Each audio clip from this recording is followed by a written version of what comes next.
Bentornati su Parresia. Scusate il ritardo, dovevamo aspettare un attimo il nostro ospite. Nella live di oggi parleremo di una città, Odessa, presentando un libro a lei dedicato. Nel cuore di Odessa, l'orgoglio di una città al centro della storia. E lo faremo con l'autore di questo volume.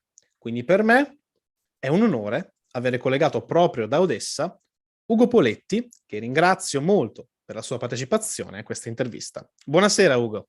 Buonasera a voi, grazie di questo invito. Grazie a te per essere qui con noi. Per la prima domanda, a questo punto, lascio la parola a Daniele Santarelli. Prego Daniele. Allora, grazie innanzitutto a Ugo per la sua partecipazione e la sua preziosa testimonianza dal cuore degli eventi. E iniziamo con una domanda personale. Questo libro che mostriamo si intitola Nel cuore di Odessa, ma da esso traspare chiaramente che Odessa ha catturato il tuo di cuore. Cosa ti ha portato ad Odessa? Come ci sei finito e cosa ti ha fatto innamorare di questa città? Al punto che non hai voluto lasciarla, al contrario di molti connazionali, e secondo i consigli delle nostre autorità, neppure con la guerra e sotto i bombardamenti russi? Prego, Ugo. Beh, mi ha portato adesso un caso della vita. Innanzitutto io negli anni passati mi ero messo per diletto a studiare russo, che è una lingua affascinante ma infernale, molto difficile da imparare. Però ero molto incuriosito, ho sempre amato la cultura russa, la letteratura russa, quindi avevo voglia di fare questa esperienza. E poi un bel giorno, esattamente 5 anni fa, un'azienda mi ha detto: abbiamo saputo che parli russo, è un'azienda di cui conoscevo l'imprenditore, con cui avevo già fatto dei progetti insieme, e mi ha detto: guarda, adesso ho un progetto di sviluppo, ti va di andarci? Io ci ho pensato un po', ho fatto un viaggio di prospezione e poi ho deciso sì, mi sembra un'avventura interessante. Quindi l'occasione è stata il lavoro. Un lavoro che avrebbe dovuto durare 2 anni, avrei dovuto quindi lasciare Odessa dopo 2 anni. E dopodiché invece l'incontro con Odessa è stato entusiasmante, sia la bellezza della città, che ogni persona che visita, insomma, rimane stregato. Amici che mi hanno visitato, gente che ho invitato, sono sempre rimasti molto colpiti dalla bellezza di questa città, che è una città sconosciuta. La maggior parte delle persone, soprattutto in Italia, fino alla guerra non sapevano neanche dove fosse Odessa. Poi però il mio lavoro mi ha fatto conoscere persone della città, sono entrato proprio nell'anima di questa città, perché per lavoro dovevo incontrare non solo molti manager, molti imprenditori, anche attori istituzionali, ma mi sono divertito anche a conoscere gli artisti, gli intellettuali della città. Io avevo questa libertà di poter fare pubbliche relazioni, organizzare eventi culturali, ho conosciuto gente molto interessante, quindi mi sono detto: questa città comincio a sentirmi un po' come a casa mia. E poi per finire c'è stata la sfida, perché questa città è stata una città grande, grandiosa. Nel mio libro racconto perché è stata grandiosa nel passato, è stata una capitale culturale formidabile, ma una specie di melting pot, una specie di New York dove c'erano tantissime nazionalità e molti parlavano non solo il russo, che era la lingua veicolare, ma la lingua di origine. C'erano gli italiani, c'erano i francesi, c'erano tedeschi, polacchi, moltissimi ebrei. E questa città che quindi esprimeva un pezzo d'Europa qui sul Mar Nero, chiaramente con l'Unione Sovietica è entrata in una certa decadenza. Oggi questa città si sta riaffacciando al mondo come tutto il suo paese, l'Ucraina, e quindi prevede un futuro scoppiettante, e allora voglio essere qui presente per aiutare questa città a scoppiare, a esplodere di progetti e di cose interessanti. Beh, grazie Ugo. Parliamo di scoppiare e esplodere di progetti, giustamente, quindi non in senso lato. Ma ricollegandomi appunto all'ultima parte di questa tua risposta, abbiamo detto quindi Odessa, città cosmopolita, ebraica, hai detto russa, italiana persino, e centro della cultura che mantiene queste particolarità anche in epoca sovietica, per quanto, come hai detto tu, c'è stata questa decadenza. Sì. Porta d'ingresso ideale per gli europei e gli stranieri in generale che vogliono anche entrare in Ucraina. Ecco, puoi concentrarti su queste particolarità della città ancora un po', dove ricordiamo si parla prevalentemente russo e sono nati importanti protagonisti della cultura di lingua russa, ma che si è opposta, ecco, questa città all'invasione di Putin. Prego, Ugo. Sì, questo è un aspetto curioso e quasi contraddittorio, ma del resto nel mio libro non parlo solo di Odessa, ma spiego anche che l'Ucraina è un paese molto complicato, cioè è un paese dove c'è una lingua ufficiale che è l'ucraino, ma si parla ancora il macchio di leopardo, e fino a ieri tutti parlavano russo e quindi tutta la generazione di persone dai 30 anni su ha studiato solo il russo, scrive e legge in russo, ha più dimestichezza col russo che con l'ucraino, quindi è un cambiamento che sta avvenendo della lingua. Odessa in particolare poi, qui l'ucraino non è nell'uso comune, adesso inizierà a essere, perché i bambini vanno a scuola e imparano ucraino, ma se vediamo gli autori, gli artisti della città erano tutti quanti scrittori in russo. Tra l'altro scrittori molto legati alla cultura ebraica, perché qui gli ebrei erano fino alla seconda guerra mondiale il 40% della popolazione, quindi era veramente una città con una presenza yiddish molto forte. E gli scrittori di qua infatti hanno una certa ironia, un certo humor, come Babel, lo scrittore più famoso di Odessa, Isaac Babel, che non a caso era ebreo ed era di Odessa e scriveva in russo. Ecco, tutto questo, questa ricchezza culturale che l'Unione Sovietica ha cercato di piallare perché non piacevano le nazionalità all'Unione Sovietica, viene visto come traditore se continua a parlare una lingua che non è quella decisa dal Partito Comunista, se vogliamo. Quindi questa ricchezza fu, diciamo, messa nel congelatore e adesso si ripropone. Però cosa è successo? Che nel frattempo è nata l'Ucraina indipendente, la città di Odessa è rimasta un po' perplessa perché come tutta l'Ucraina, moltissimi in Ucraina si sono chiesti il giorno dopo l'indipendenza, ma noi cosa siamo? Abbiamo creato una nazionalità nuova, ma fino a ieri eravamo cittadini sovietici. E come fanno quelli che hanno ancora parenti a Mosca, che hanno ancora parenti a Yekaterinburg, che hanno un fratello che studia qua e invece un cugino che studia là? E come fanno quelli che hanno il papà e la mamma, che in verità sono nati non in Ucraina, ma che hanno iniziato a vivere qui? Perché questo succede negli imperi, ci si mischia, la gente gira. Per cui molti ucraini, fino a ieri, fino alla guerra, sentivano ancora un legame con l'altra parte del confine, perché? Per la storia, per le tradizioni familiari, per l'origine. Alcuni per nostalgie sovietiche, per esempio i pensionati in questa parte, in questa latitudine, rimpiangono una Unione Sovietica in cui erano più protetti. Gli insegnanti a scuola beccavano stipendi più alti di quelli che beccano oggi invece in uno stato diverso. Quindi tutto questo ha complicato le cose, però la guerra ha obbligato le persone a fare una scelta. E allora la maggior parte dei cittadini di questa città, soprattutto la classe dirigente, quelli che io conosco i manager, gli architetti, qualche politico, tutte queste persone hanno detto no, noi siamo adesso per l'Ucraina. È vero, parliamo russo, è la lingua dei nemici, ma è anche la nostra lingua, e fondamentalmente è una tradizione di questa città, però noi ci sentiamo solidali. Quindi quello che tutti pensavano, anche altri ucraini, dicevano chissà cosa faranno quelli di Odessa, perché loro parlano ancora russo, c'erano ancora delle statue di personaggi famosi, c'è la statua di Pushkin ancora qui a Odessa, ce ne sono due, c'è un busto e una statua più piccola. Perché Pushkin, il poeta russo per definizione, come il Dante Alighieri per l'Italia, no? Qui visse a Odessa, fu mandato in confino, fu esiliato perché era cospiratore, frequentava la massoneria, quindi era gente che parlava male dello zar. Lo zar si offese e la polizia segreta ha detto prendiamo questo poeta che è molto simpatico, però è un rompiscatole, lo mandiamo a Odessa e lo obblighiamo a lavorare dal governatore. E qui si divertì moltissimo, ebbe un sacco di amanti, tra cui anche la moglie del governatore, il quale dopo un po' si scocciò pure. Quindi queste storie, ne potrei raccontare tantissime, fanno parte della città. E allora c'è questa ambivalenza di una città che oggi, con grande generosità, con grande slancio, si difende dall'invasione dell'esercito russo e fa di tutto per aiutare l'esercito ucraino. Quindi questo è quello che io respiro in città, che respiro tra i miei amici, che respiro nella famiglia di mia moglie, cioè tutti sono pronti a combattere, chi con le armi, chi facendo qualcosa, portando dolci, le donne preparano a casa cibo, lo portano ai soldati che sono lì di sentinella, ecco. Però allo stesso tempo c'è questo anche rispetto per un passato che è un passato nobile. Pensiamo a Trieste. Trieste è città italiana, c'hanno ancora la statua dell'imperatrice Sissi. Voi vi offendete per questo? Gli italiani si arrabbiano? No. Quindi lasciamo che Trieste si ricordi che ha avuto un passato dorato sotto l'impero austriaco, ma che oggi è una città italiana, felice di essere città italiana. Ecco, questo è un po' il quadro che posso raccontarvi. Sì, beh, poi entreremo poi in ambiti alla cancel culture, che però, insomma, da questo punto di vista vi rimando a un'altra live dai nostri amici di Incontri di Storia o da Ivan Grieco per quanto riguarda Twitch.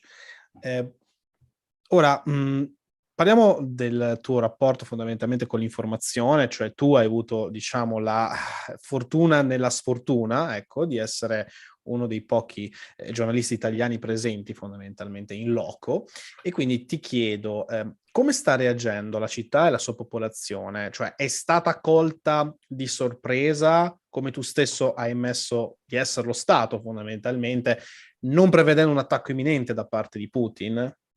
Dimmi tu. Sì, io mi sono trovato a essere probabilmente l'unico italiano rimasto in non solo Odessa, ma in Ucraina con un ruolo, diciamo, di comunicatore, perché poi ce ne sono rimasti anche altri, evidentemente, di altri mestieri. Questo mi ha trascinato in una serie di interviste televisive e radio, perché i giornali avevano bisogno di avere un'informazione sul luogo e mi hanno chiamato, è stato un lavoro, è stato un vero e proprio lavoro, che però ho svolto volentieri perché così raccontavo della città e magari correggevo il tiro. A volte ci arrivavano in Italia informazioni di bombardamenti fasulli o distruzioni che invece dovevo ridimensionare, o invece cose che erano avvenute che non venivano raccontate. Quindi questa è, diciamo, stata la situazione. Siamo rimasti presi di sorpresa. Certo, io, come molti esperti, pensavo che questa dimostrazione di forza dell'esercito russo avesse già portato dei risultati importanti dal punto di vista politico per i russi, perché diplomaticamente gli americani avevano detto noi non vogliamo essere coinvolti in questa guerra, se anche i russi attaccano, lo dissero, se anche i russi attaccano ma combattono qualche giorno giusto per prendersi un pezzettino di terra, noi stiamo zitti. Poi tutte le interpretazioni che vogliamo le possiamo dare su che fosse una trappola, no, però e comunque sia gli ucraini avevano percepito che l'Occidente non li avrebbe aiutati in caso di guerra, cosa che all'inizio si è vista, alla fine, le prime settimane non hanno ricevuto grandi aiuti. E quindi siamo rimasti tutti quanti molto sorpresi e spiazzati. E poi è successo questa cosa incredibile. Allora, io vi garantisco che le prime 2 settimane di guerra ogni giorno guardavo i bollettini militari e studiavo la situazione sul campo di battaglia perché cercavo di capire arrivano o non arrivano i russi? Nel frattempo tutti gli italiani scappavano da qui da Odessa. Nel frattempo ogni giorno il Ministero degli Esteri, che ha il mio numero di telefono, mi scriveva Poletti, quando è che te ne vai? Guarda che tu non devi rimanere lì. Naturalmente era mia scelta rimanere, non potevano obbligarmi. Quindi eravamo tutti molto spaventati. E poi c'è stata questa cosa quasi miracolosa di un paese che anziché sfaldarsi, perché di divisioni interne ce ne sono tanti, ci sono divisioni di lingua, le abbiamo già citato, ci sono divisioni di religioni, perché non ce n'è una sola ortodossa, già gli ortodossi si sono spacchettati in 2 gruppi e si danno botte virtualmente non solo, ma ci sono anche altre religioni e poi le etnie. Eppure questo paese si è compattato, il nemico ha creato questo risultato inaspettato di farli sentire uniti, coesi, ma soprattutto hanno avuto un simbolo che li ha aiutati. Ecco, Zelensky, questa è stata la sorpresa delle sorprese, un presidente che fino a 3 anni prima non aveva mai fatto politica, quindi non aveva neanche, diciamo, l'addestramento istituzionale, ma era un uomo d'affari. E invece, contraddicendo quello che dovrebbe fare l'uomo d'affari, cioè i suoi interessi, lui ha deciso di fare l'interesse del paese.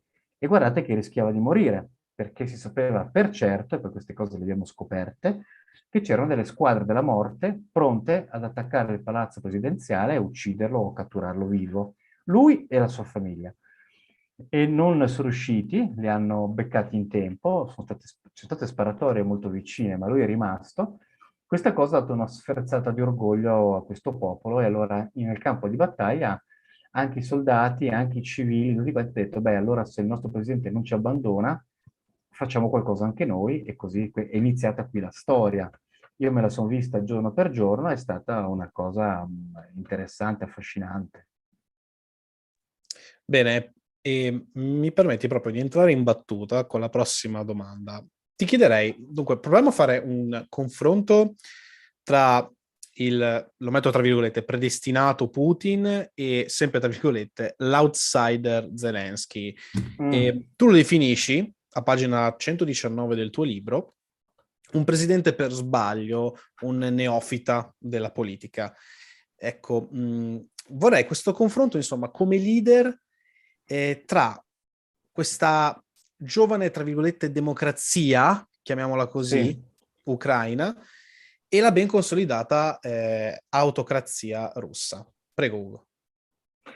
Beh, dicevo che è un confronto ciclopico perché dovremmo fare un trattato, però diciamo proviamo a dare due o tre diciamo, tratti fare dei piccoli ritrattini.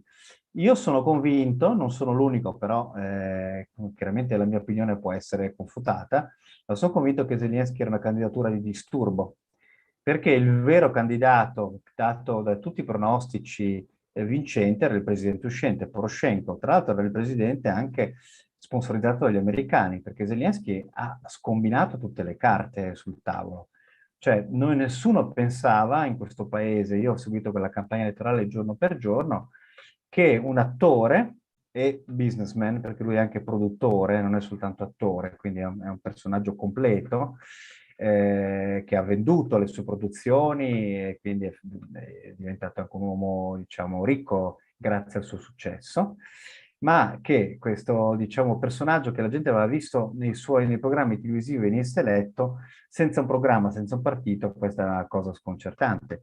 Per farvi un esempio nostrano, è come se leggessimo come Presidente della Repubblica Zingaretti, Zingaretti l'attore, cioè perché abbiamo visto Montalbano, splendida, fantastica serie televisiva che io adoro, e siccome gli italiani l'hanno visto fare il commissario, si sono innamorati di questa figura, hanno detto può fare anche il Presidente della Repubblica. Ecco, gli ucraini hanno fatto questo passaggio, che è straordinario. Però c'era in questo passaggio, c'era anche una fortissima forza nella speranza che una persona giovane e che non veniva da una classe politica compromessa portasse veramente una freschezza e qualcosa di nuovo, come lui aveva fatto vedere in questo famoso sceneggiato, or Serials preferite, dove lui fa veramente il presidente dell'Ucraina contro la corruzione, con questo atteggiamento. Quindi, e questa cosa qui è stata proprio la candidatura che ha spiazzato tutti. Io sono convinto che fosse ancora una candidatura di disturbo perché il suo sponsor principale, questo oligarca ebreo che si chiama Kolomoisky, è un nemico personale giurato di quello che era il candidato in favorito. E quindi con questa candidatura gli voleva, diciamo, lo voleva azzoppare, gli voleva togliere voti per farlo diventare un presidente più debole. Questo, secondo me, era il gioco. Ma è successo questa cosa chiaramente ha cambiato la storia. Tra l'altro ha dimostrato una cosa molto interessante, l'Ucraina è una vera democrazia, cioè anche un candidato che è sponsorizzato chiaramente da qualcuno, ma che non ha alle spalle un partito, un'organizzazione, contro invece altri che sono politici di mestiere, può farcela e ce l'ha fatta. Andiamo invece in Russia, questa cosa non è possibile evidentemente. In Russia nessuno si può candidare contro Putin. Tutti quelli che hanno provato, tra l'altro Navalny o altri potenziali leader che potessero veramente creare un'opposizione, sono stati affossati con strumenti di coercizione, di violenza politica o legale che conosciamo perfettamente. E Putin nasce come restauratore di una gloria perduta.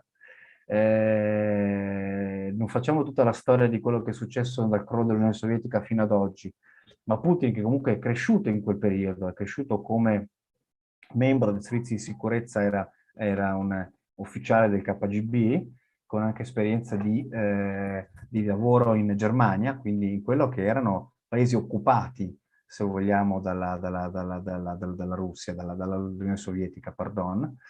E lui nei suoi proclami si vede e si considera come un restauratore di quella gloria. Ecco che anche questo, noi non abbiamo, con occidentali non abbiamo mai preso sul serio Putin, ma fondamentalmente le cose che ha fatto le ha dichiarate.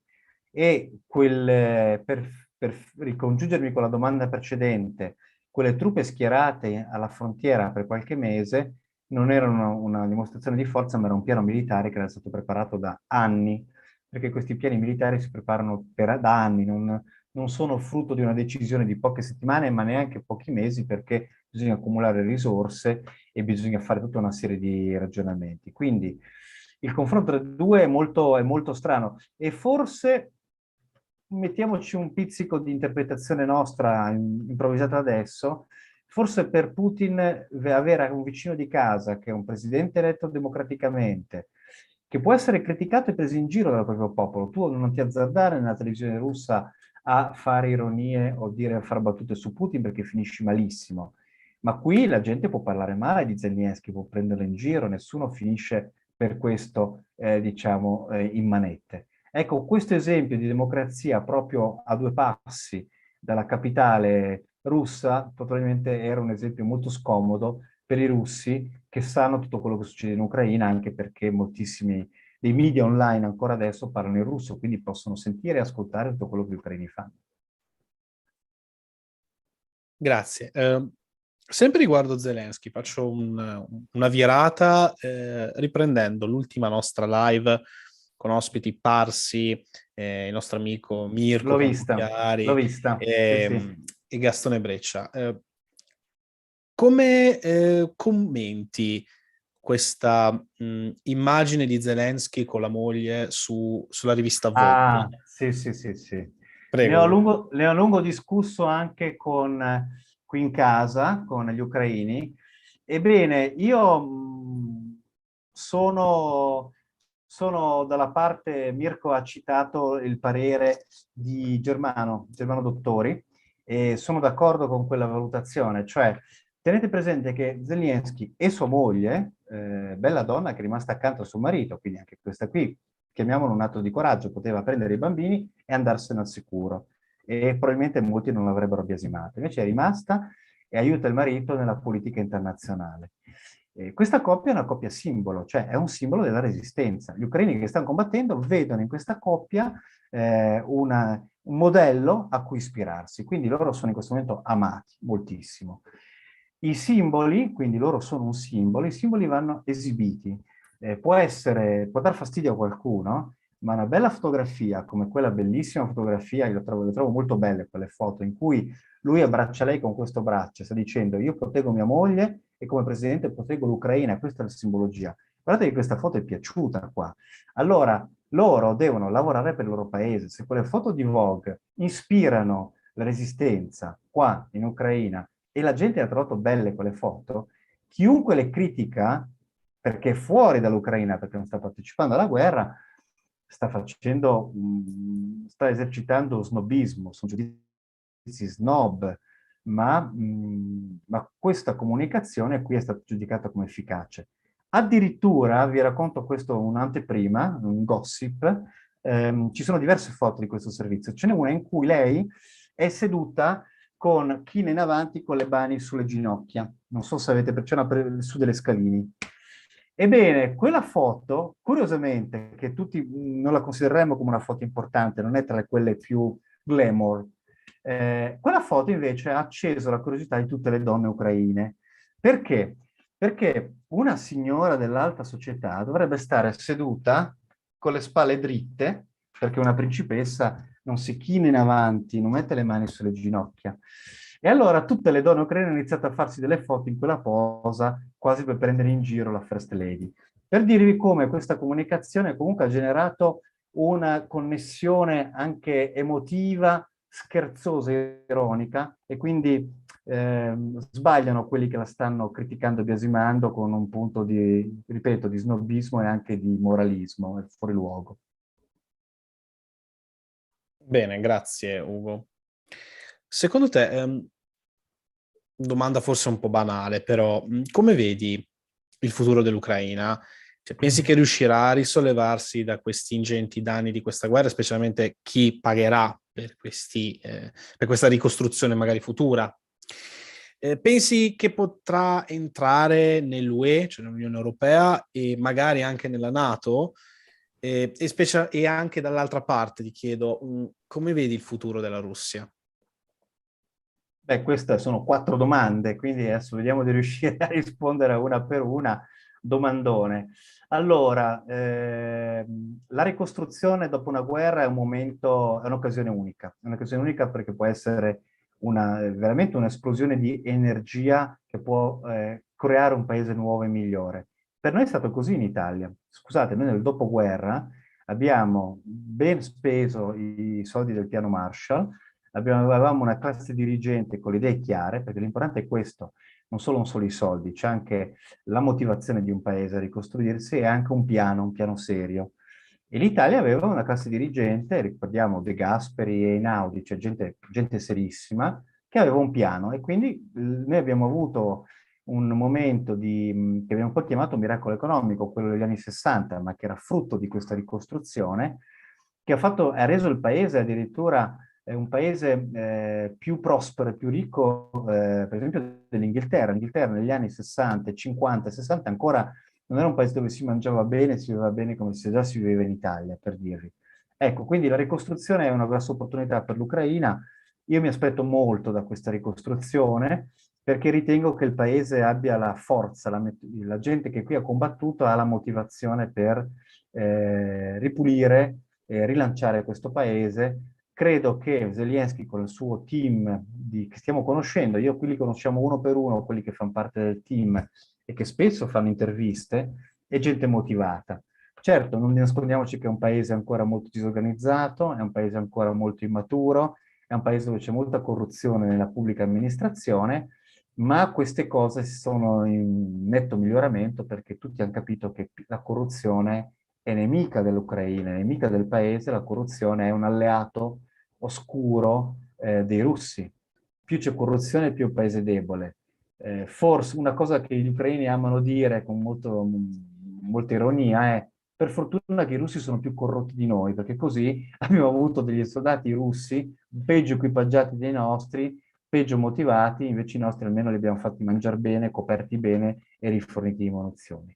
Quindi sulla ricostruzione ci sono queste possibilità. Ovviamente i soldi verranno da fuori, l'Ucraina è in ginocchio da un punto di vista economico-finanziario, come erano l'Italia e altri paesi della Seconda Guerra Mondiale distrutti. Però sarà un investimento per molti paesi che varrà la pena di fare, perché c'è la possibilità che questo investimento abbia anche dei ritorni economici. Questo paese comunque è un paese che ha delle ricchezze e i paesi che lavoreranno bene avranno la possibilità poi di prendersi diciamo, di essere partner dell'Ucraina. Poi parliamo dell'ingresso nella NATO e nella UE. Beh, sono dossier molto delicati perché e sono due cose molto diverse, distinguiamole. Parliamo della cosa più semplice, NATO, alleanza militare.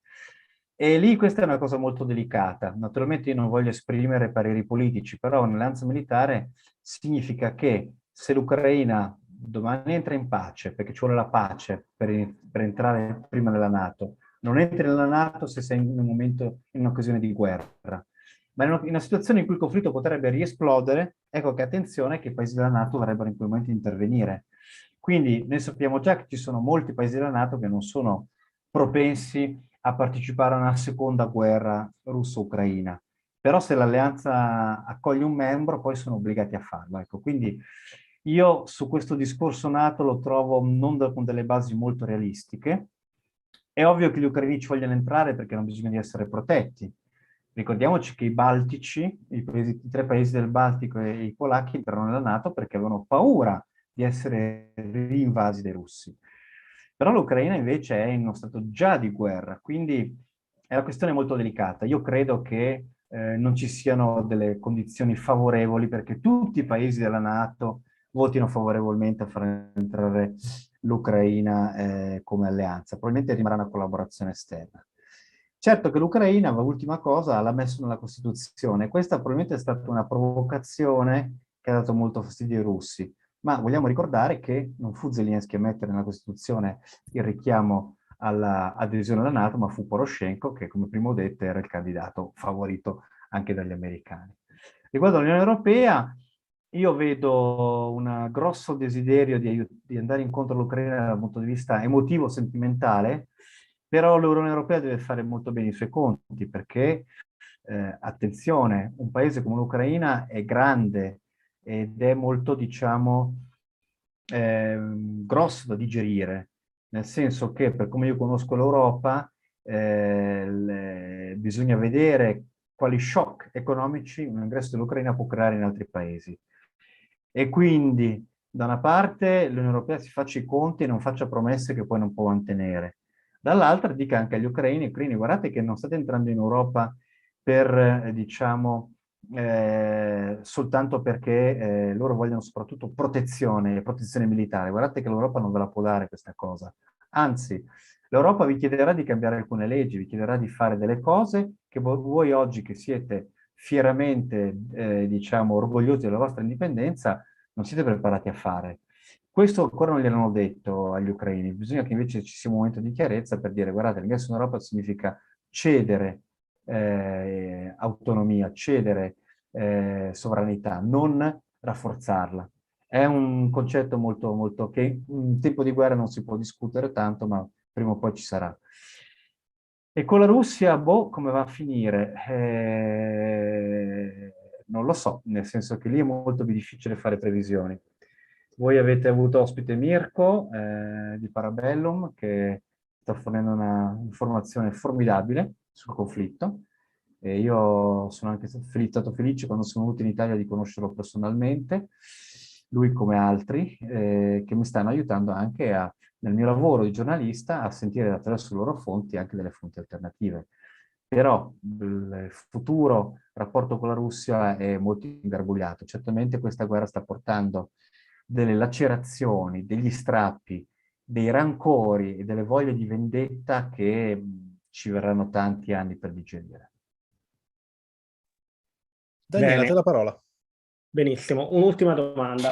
L'Ucraina, abbiamo detto, è una giovane democrazia che però ci assomiglia molto, diciamo, a un paese dell'Europa occidentale, considerando l'evoluzione che c'è stata dal 2004 in poi, dalla rivoluzione arancione in poi, o comunque assomiglia molto di più a un paese dell'Europa occidentale che alla Russia. C'è una società civile in pieno sviluppo. C'è la libertà di utilizzare i social come si vuole, di farsi le proprie idee, c'è la libertà anche di votare come si vuole alle elezioni politiche, dove possono accadere anche sorprese come quella dell'elezione di Zelensky, cioè un outsider può vincere le elezioni politiche, diciamo così, dal nulla. Considerando queste somiglianze, forse esagero, diciamo, tu puoi vedere meglio le cose dall'interno. Noi europei avremmo dovuto fare di più per l'Ucraina e potremmo fare di più in questo momento, in questo frangente? Prego. Ma penso che questa domanda se la pongono anche gli ucraini continuamente sui loro dibattiti, molto intensi. C'è una vivacità di dibattiti come il vostro canale, ma ci sono anche qui in russo, in ucraino, che discutono dei rapporti tra l'Europa e l'Ucraina. Allora, ripeto, stiamo parlando di un paese giovane. Io mi diverto moltissimo a vivere in questo paese, perché vedo che ci sono degli entusiasmi, degli ardori, delle emozioni da paese giovane, insomma. Per cui loro, per esempio, non si capacitano del fatto che l'Europa, che vedono con grandissima ammirazione l'Italia, la Francia, per la sua storia, per i loro successi anche economici, culturali, siamo un continente militarmente così esitante. Ecco, questo loro non lo capiscono, dicono: come? Se siete così bravi in questo, perché come guerrieri non siete un granché? Perché questo è il ragionamento che fanno. E questo io cerco di spiegarlo. Noi veniamo fuori da un patto, quello che è l'Unione Europea, per prolungare la pace, per non far scoppiare guerre, e questo ci ha disabituati alla guerra. Questo ha creato un grosso problema da parte degli ucraini, che si sono sentiti inizialmente abbandonati. Obiettivamente, come anche ripete l'amico Mirko Parabellum, il primo mese di aiuti sono stati mandati pochissimi. perché tutti gli esperti militari della NATO davano l'Ucraina per spacciata, non si aspettavano questa resistenza. E allora se il paese è destinato a essere sconfitto, perché dare di armi? Tutto sommato, prolunghi la sua agonia. È stato un discorso molto cinico. Per cui noi abbiamo sposato questa tesi, poi oltretutto abbiamo sistemi decisionali molto più lenti, le democrazie sono lentissime a decidere. In caso di emergenza, a meno che non ci sia un'alluvione, in un'alluvione ci decidiamo in una settimana, ma una guerra, i politici hanno paura a prendersi responsabilità perché anche devono sentire le maggioranze in Parlamento, l'opinione pubblica cosa pensa, insomma, le democrazie si sono dimostrate molto molto lente e anche poco propense a prendere decisioni forti. Questo in generale. L'Europa certamente potrebbe fare di più, la domanda è sì, potrebbe fare di più, però siamo sinceri, l'Europa ha i suoi problemi economici, i politici devono tenere conto del loro consenso elettorale, fino a dove i cittadini sono disposti a seguire una scelta di supporto politico, diplomatico e militare a un paese, se questo poi si ripercuote in difficoltà economiche. Insomma, la partita è molto delicata, perché i russi puntano tutto su una scommessa, che gli europei non saranno così uniti nelle sanzioni da qui a qualche mese. I russi sputano sul fatto che prima o poi gli europei inizieranno a dividersi, a dire sì, vabbè, dai, però insomma il gas, quello russo ci costa di meno, continuiamo a prenderlo, capite? Questo è un po' il ragionamento. Se l'Europa vuole aiutare l'Ucraina deve tenere duro. Perché dovrebbe tenere duro? Perché una Russia che la spunta, che fa vedere che ha vinto e politicamente e militarmente, diventerebbe una Russia più aggressiva. Allora noi vogliamo che uno Stato con questa possibilità di ricatto che ha su di noi, gas e alimentare, possa esercitare questo potere di ricatto anche nel futuro, con la convinzione che tanto la spunta, perché gli europei sono deboli. Io credo di no, ecco, quindi in questo momento, se devo fare una conclusione politica, direi che non bisogna aiutare l'Ucraina per il bene dell'Ucraina. Sì, l'Ucraina va aiutata, io ci tengo, cioè, abito qua, sono sicuramente d'accordo, ma va aiutata per il bene dell'Europa stessa. L'Europa non può accettare ricatti internazionali, l'Europa deve dire a un paese che usa l'arma militare e il ricatto economico, deve essere durissima nel far vedere che non accetta queste condizioni, le condizioni le impone l'Europa. Grazie mille Ugo. Senti, la connessione ogni tanto si perde da te, quindi spero che almeno chi ci sta seguendo abbia capito Avete tutto. perso qualche parola? No, noi perlomeno no, spero Meno io. che la chat non abbia perso niente, ma ne dubito. Ti facciamo questa ultimissima domanda. E come commenti Sì. fondamentalmente la partenza della nave carica di grano dal porto di Odessa verso il Medio Oriente, verso il sud, e tra parentesi, Sì. considerando anche che prendo come fonte, chiamiamola così, una delle ultime live di Mirko con un economista, di cui adesso non ricordo il nome adesso, ma sul fatto che c'era questa, diciamo, evidentemente sì, grazie. Una sorta di fake news fondamentalmente nella quale si diceva che l'Ucraina è la più grande esportatrice, cioè produttrice di grano, perdonate, quando in realtà poi di fatto i numeri parlano chiaro, in realtà dovrebbe essere più la Francia da questo punto di vista. Ecco, comunque, come commenti questa partenza della nave carica di grano?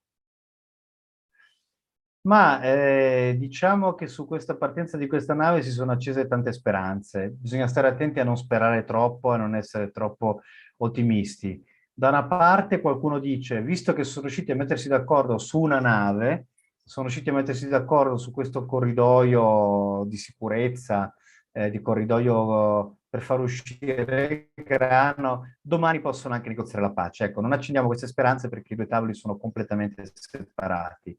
Di là c'è un piano militare, ci sono degli obiettivi strategici che non sono, diciamo, collegati con questa trattativa che segue un suo percorso indipendente.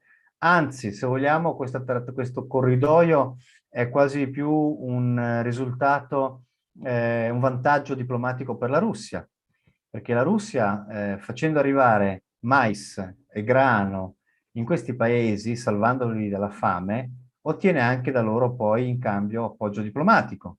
E quindi domani all'ONU prepariamoci perché questi paesi, soprattutto nel Nord Africa e nel Medio Oriente, saranno, diciamo, molto più accondiscendenti verso la Russia, non verso l'America o verso i paesi della NATO. Quindi l'altra speranza è che questo risolva completamente la crisi alimentare. Attenzione, perché poi la scelta di chi prende il mare è dei proprietari delle navi, gli armatori e delle compagnie di spedizione.